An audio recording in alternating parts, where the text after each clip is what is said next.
Operation সিঁদুরের পর এবার আরো একটা অপারেশন হয়ে গেছে। সেই অপারেশনটার নাম দেওয়া হয়েছে অপারেশন কালার। ইন্ডিয়ান আর্মি এইমাত্র একটা প্রেস রিলিজ করেছে অপারেশন কালারের।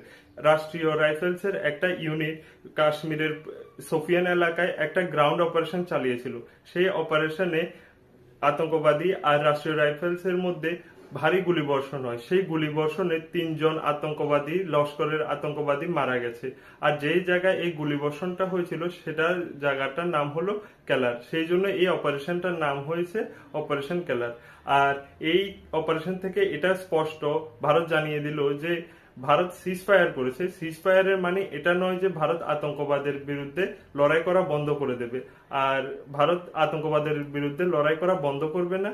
আর আরো একটা কথা হলো, অ্যাক্ট অফ টেররকে অ্যাক্ট অফ ওয়ার হিসাবেই মানা হবে, সেটাও স্পষ্ট বার্তা ভারত পৌঁছে দিল।